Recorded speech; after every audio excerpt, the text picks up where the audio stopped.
Hey guys, I'm Sebastian in Performance Place. I'm going to show you my 3 favorite exercises for lower back pain today.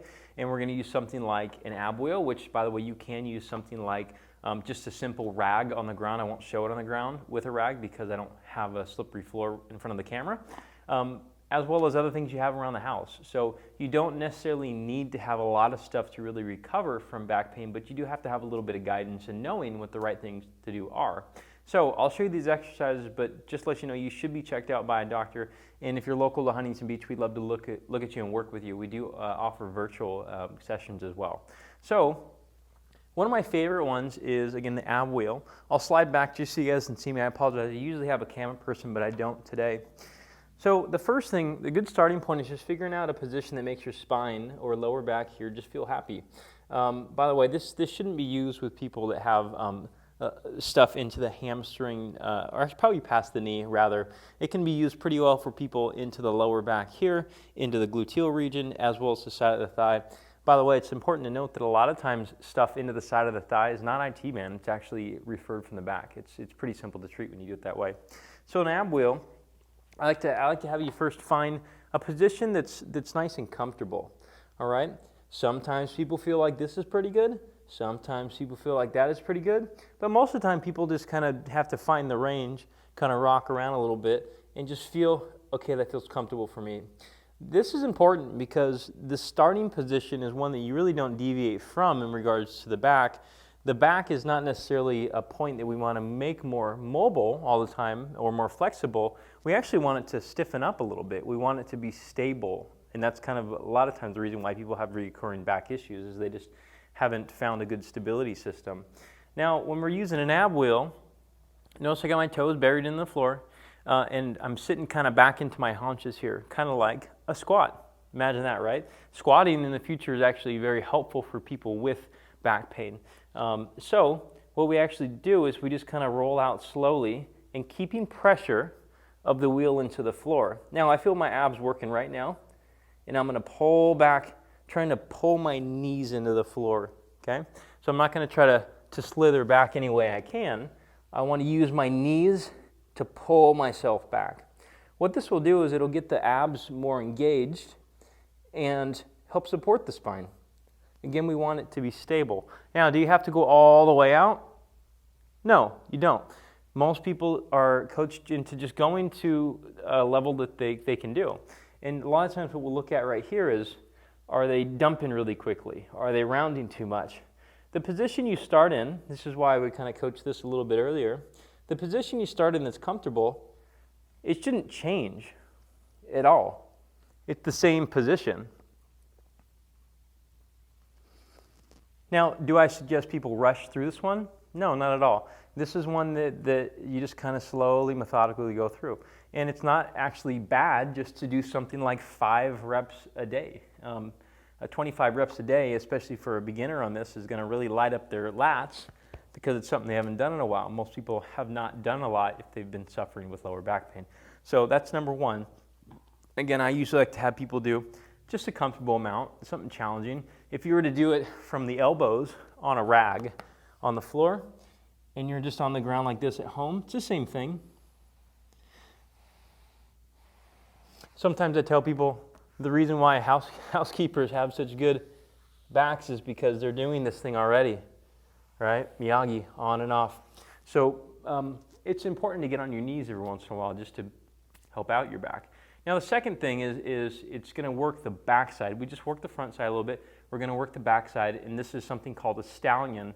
It's not going to be very challenging, but we're mainly going to pattern out and just get the back right here, as well as the glutes to kind of work together.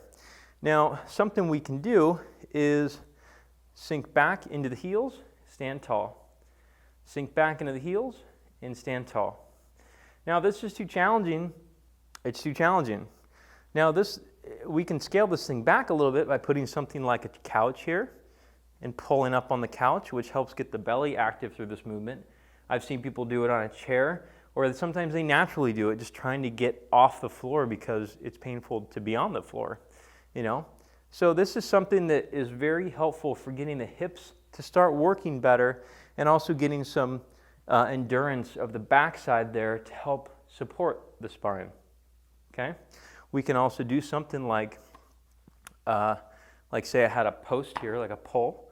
You can push down on the pole or a dowel. Sorry, I was not prepared. Or later on, someone can put a strap behind their body here, just into the hip crease, and stand up against that. So again, this is the stallion. None of these movements should really be painful. I think a misconception a lot of people have is that recovering from back pain is, number one, it's going to take a long time. It doesn't take a long time. Usually people feel much better after about 2 weeks, maybe even sooner than that. But functionality takes a little bit of time to return from. And I have to constantly remind people, because they really want to keep going and pushing through the pain, because there's this whole concept of, pain is okay in that. But in regards to kind of retuning the spine a little bit and making your spine happy and getting over the hump, you don't want any of these to hurt. They should be effortful, but they shouldn't hurt. If they hurt, this is the wrong exercise selection for you. The last thing is just a simple sideline, just a little bridge. Okay, and this is called a side bridge, rather. It's like a bridge. But you're on your side. The reason why this is nice is for a couple reasons. I know it's simple, and I'll slide up here. I guess I keep my knee in the frame. So it's simple, but what it does is it gets the side wall here to become engaged, and it helps the hip, again, move. Again, this is a sideways stallion, And so if you think about it, you do enough of these, you'll start to get pretty good at getting up off the floor. Because I know getting up off the floor is something that's challenging for people who are dealing with back pain. And honestly, doing something like just getting on off the floor is probably the most magical thing you can do. So what it does is it trains your core. It helps build support for the spine, and it helps build a nice, it greases up the hip, okay? Now, a misconception moving forward is that only doing the hips with a forward-backward movement is all you need to recover from back pain, and it's incorrect. The hip is a ball and socket joint. It likes to go multiple different directions, so it's not just going forward-backwards. Most people don't live like this. They reach across their body to pick up something. And when they're picking up something, that's when their back goes out. So it's better just to condition the hip to tolerate, this is called internal rotation of the hip on the left, tolerate internal rotation, and be good at it. So also side-to-side movement too.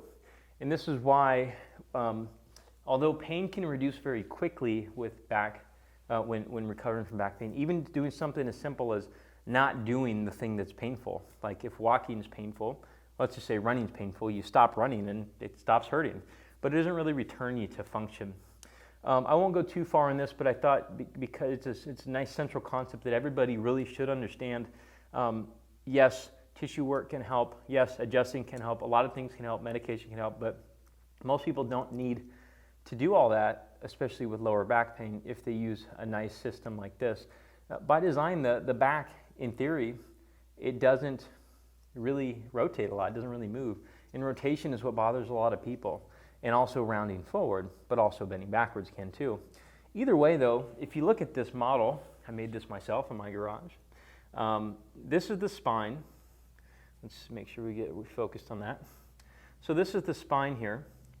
And what we want is, the spring is pretty good at actually doing what the spine is supposed to do, or the core is supposed to do. So the core is supposed to resist bend. So say this is forward bending, like picking up your shoes. The core is supposed to help you and bring you back to center. Similar bending backwards, sideways, and turning. These are an example of external, or of supports, like your belly wall and your muscles on the back side of the spine, like the spinal erectors. Or even if we turn it this way, so say this is the obliques, right? Now to move this whole thing, I got to move it with the hips. So it's okay to have a flexible spine, but having a flexible spine really doesn't relate to returning into the sports and activities that you want for the most part.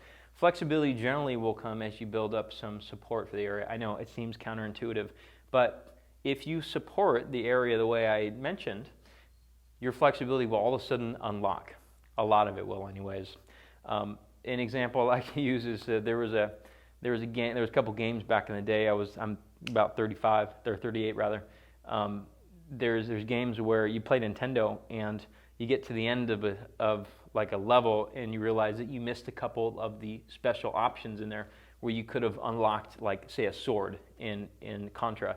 And so you want to make sure that you're unlocking these potentials. And one of the precursors to getting more flexible again and feeling like you're not tight all the time is building support. So if you try to bypass that, it won't stick. It'll just keep going over and over again like you get to stretch it all the time. So I hope that's helpful anyways, but those are my 3 exercises that I really like. Again, we're here in Huntington Beach, but we're looking to help people all over the place. I know a lot of people are saying, well, I don't live close, or there's no one around, or I don't want to go into an office because I don't have the ability to travel that far, or whatever reason they might have, which again, valid reasons, but at the same time, there's a lot of people who can help, who I've seen, like you've seen videos and comments on YouTube where people feel better doing video instruction.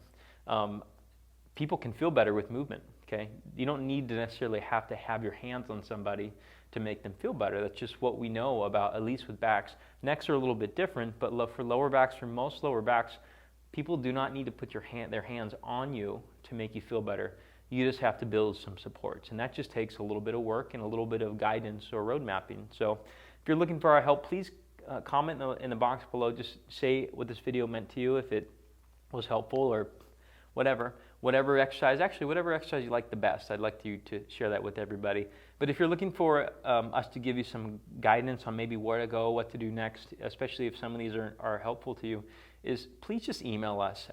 We do our best to comment on the stuff below on YouTube and on Instagram, but we don't necessarily always get to them, and it's kind of, we don't want to have a personal conversation as we're shouting over other people commenting on the conversation we're having. So please just email us, info@p2sportscare.com. Again, info@p2sportscare.com. We'll talk to you then. And if you want to call us, 714-502-4243. We'll talk to you soon. Share, like, and comment on the video.